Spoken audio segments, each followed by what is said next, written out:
Hi, I'm Jo Norfolk, going live in Claudia's group because we couldn't seem to make it work before.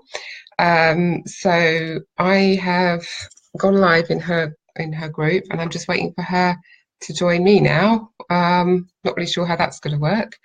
So anyway, hi, I'm Jo Norfolk. I run a business called Career Cafe Coach.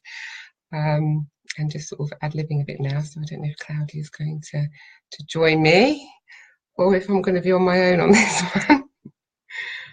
one. So hopefully she's going to join me now. We'll try and do it this way round. Anyway, if there's anyone there, then it'd be great to know. Maybe send a like or something along those lines. I know that there's somebody there that I'm talking to. But anyway, okay, I might just go for it if Claudia doesn't join me in a minute. Claudia, hi. What are we going to do? Are you going to join me? Are you going to come and join me now? Because I'm going live in your group, or do you want me to finish this and we start again? What would you like me to do? Send me a little message and let me know what you'd like me to do, because obviously it's your group. Yes, to go for it. Okay, so I'm going to just go for it then. Wow. I'm used to going live in my group, but not just sort of ad-libbing it on someone else's. But anyway, so I'm going to tell you a little bit then. Thank you, Claudia, first of all, for the opportunity to do this. So I'm finally here. So my business is called Career Cafe Coach. And it's something that I've been working on for the last 2 years with a friend of mine, whilst working part-time, setting up a recruitment business with another friend of mine. And during the maternity leave, my last maternity leave with my son, who is now 1, I found out that I was going to be being made redundant. And there's a massive delay between me typing and you actually receiving it. Okay, there we go. Well, I'm going to carry on and being made redundant. And I decided that I wanted to set up this business. And I think that was the push, actually, being made redundant while on maternity leave. That was the push for me to really go and set up this business. And the business is really based on compassion for people who are returning to work after a break of some sort. So that can be illness, it can be a period of childcare, caring for an elderly relative, or maybe mental health issues as well. So people who've had a break from work and are feeling quite nervous about going back for whatever reason. And it's becoming more and more common as well in our society these days that this is happening. And both my friend and I, we've both worked in the community and we've both worked in recruitment. I've worked in recruitment and I've worked for the career service for over 20 years. And we saw that there was a need for a bit more of a compassionate attitude towards people who'd had a break and who were finding job searching really hard. So maybe they were at the stage where they didn't even feel ready to go into a recruitment agency and they needed a little bit more help. So yeah, so that was really sort of the push for me to set up the business that I have, my redundancy. And I have to say it's been a good thing, because I think working for another company, I don't think I would have done it if I hadn't had that push. And I've been coaching and writing CVs for people and working on their LinkedIn profiles and meeting all sorts of new wonderful, lovely people since I set up my Facebook group in May, Career Cafe Coach. And that is a free Facebook group. So it's my free offering in my business where every week I offer tips, articles, discussion and support around job and career change issues.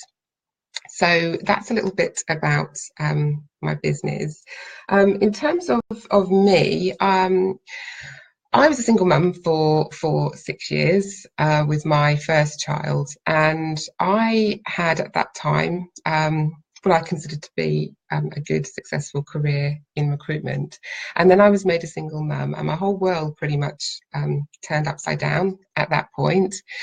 And I found myself having to really rethink the way I thought about my career, the way I thought about me, and the way I attached my self-worth to my job. And also, I had to start thinking about how I was going to look at my life as it was at that time and learn to thrive rather than just survive. And I went through a very difficult period. It wasn't an easy time in my life. Being a single parent was brought about as a result of domestic violence, and it certainly wouldn't have been my choice. So I went through a very, very difficult time, and I know what it feels like to almost have a bit of a fall from grace, if you like, and to really have to change my mindset as well, in order to get my head around the things that were happening to me. So I like to think that, I have quite an understanding of these sorts of issues, and that, I can help and support people as much as possible. So there were some questions that Claudia was going to ask me, but I think I'm probably just going to answer some of those questions now for you. And in no particular order. So one of the questions that I was asked was specifically around social media, and whether social media plays a big part, and whether employers actually look at social media when they look to recruit people and interview them. And the answer is yes. They do look at social media now, and it is becoming much more prevalent in terms of your job search. And my advice would be really to, if you're on Facebook, if you're on Instagram, try and make your settings friends only when job hunting. And if you have a job, you're in a job and you have a position of real responsibility, to do the same as well. And perhaps certainly during the period of time that you are looking for a job, be careful with the sorts of things that you post, which might sound a bit awful, really, like you're having to sort of, sort of clean up your life and everything like that, depending the sorts of things that you do. But I think it is important, because they do look. They also look at your LinkedIn profile as well. That's very important. But employers do look at these sorts of things, definitely, to get some sort of an idea of what kind of a person you are. So it's better to keep it keep it sensible while you're job hunting. Another question that I was asked was basically, if you have no idea what you want to do as a job, how do you go about getting an idea of what kind of job you might like to do? And I always say to people when I'm coaching that it's time, if you really don't know what it is you want to do, it's time to think about what you really love and what you're really passionate about and what makes you really, really happy. Are you a people person? Are you passionate about caring for animals, children? Are you passionate about the environment? Look at a career that's going to really excite you, because the career that's going to be right for you is basically going to be what you're most interested in. So if you have if you're lucky enough to sort of have a free rein and you're thinking about what you're going to do, I would say, first of all, look at your passions, the things that you love, because the things that you love are usually the things that you're good at as well. So, and the same really goes if you hate your current job. So first of all, what do you hate about your current job? So one of the questions was, if I hate my current job, what can I do? Think about what it is you hate. Is it the workload? Is it the team? It might be your boss. It might be that you have a lack of progression. And some of these things you might have the opportunity to address internally, so you don't actually have to leave that company in order to address these issues. Sometimes if you tried all of these things, it's probably a good idea to look around and to look at other companies and see what they offer as alternatives. And a great way of doing that is to join groups, follow companies on LinkedIn, start following them and see what they do, and start to get an idea of other companies in your industry. I was also asked, have CVs changed very much over the years? I write CVs for people, I don't normally write them from scratch. I normally get a CV from somebody and they tell me what it is they don't like about their CV at the moment, or the type of job they're trying to go for. CVs haven't really changed that much, to be honest with you.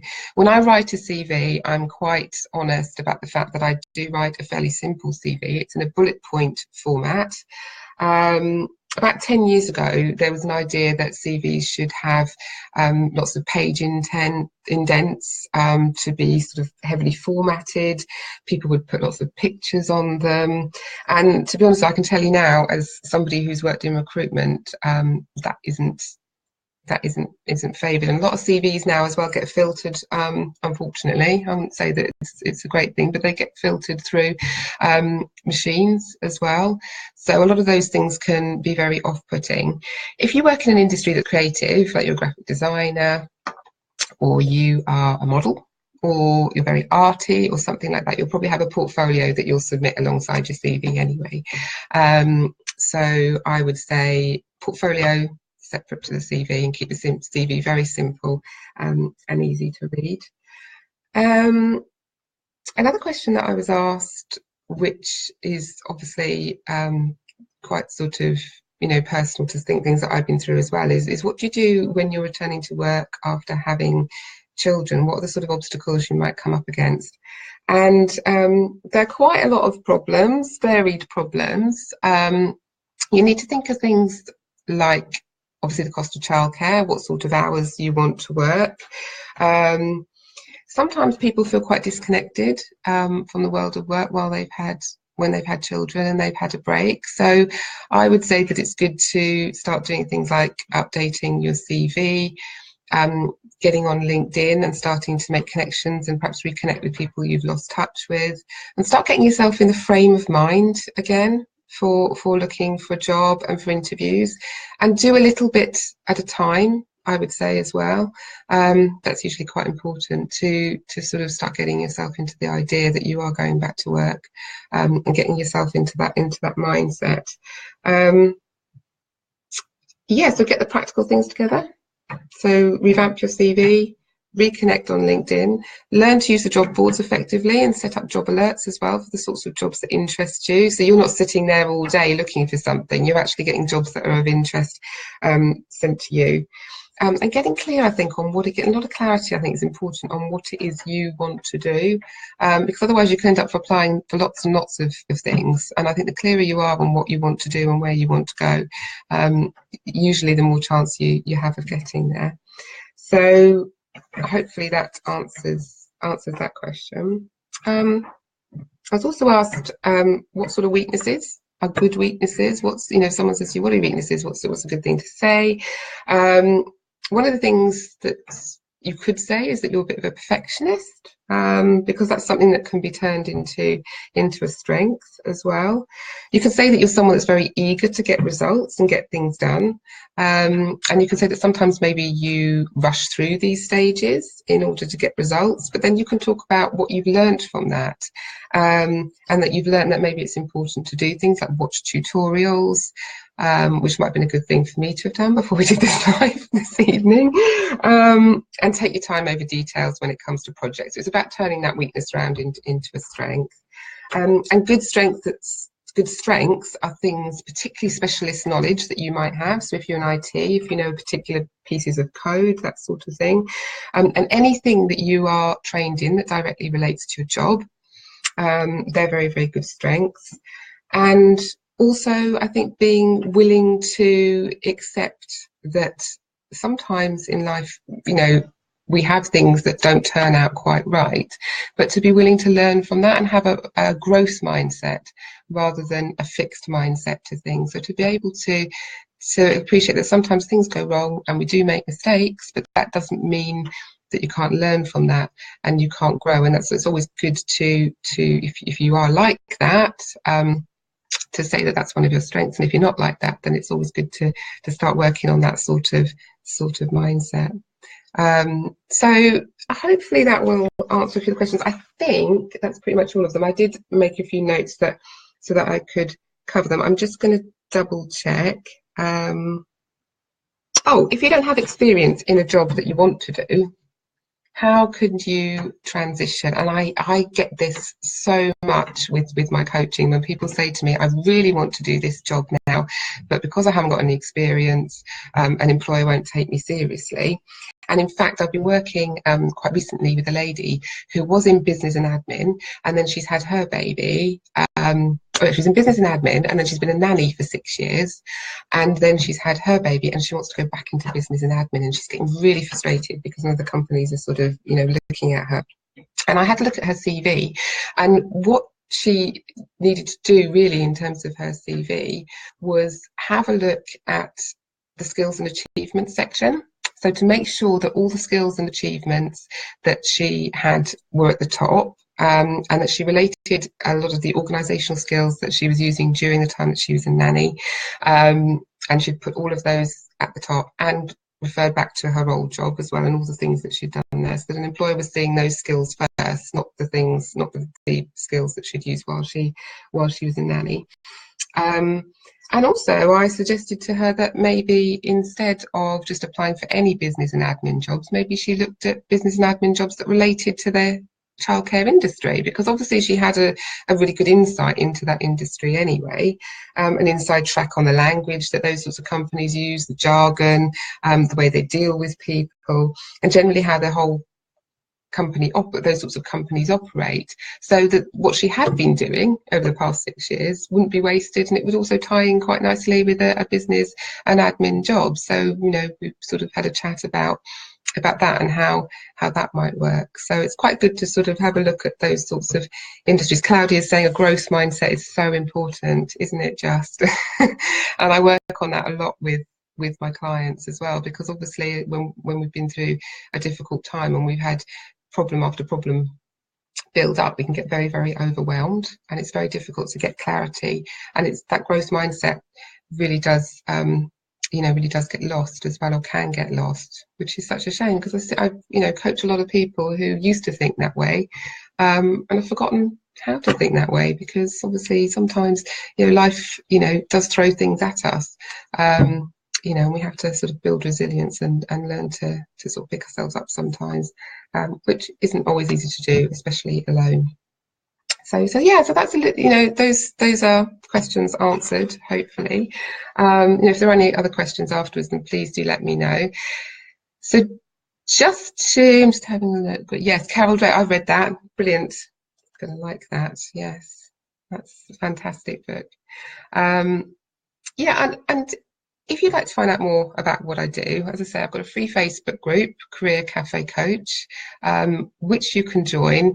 If you are in my group and you want to do some coaching with me, then you get 10% off my services. So I have short-term coaching package, which is a 6-week package, which is really for people who maybe have interviews sort of coming up quite near in the future and just really want to get themselves out there. So that's that's my 6-week coaching package. And then I also have longer term and return to work packages as well. And like I say, if you're in the group, you get 10% off those. I do CV writing, I do LinkedIn profile review and writing, and I also work on job search strategy.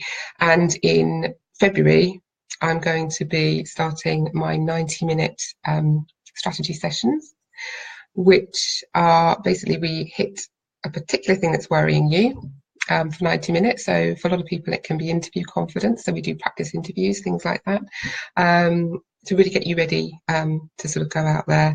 For some people, they want to sort of discuss the CV in that time.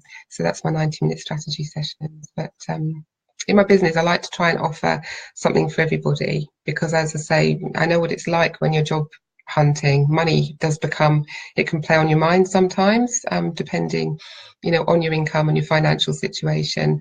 And that's why I wanted to offer something for free as well, you know, in my group, so that people do feel that they have a sense of support and a supportive community around them during those sorts of times.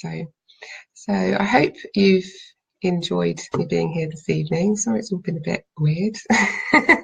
And thank you very much, Claudia, for letting me come on. And I hope I've answered all your questions.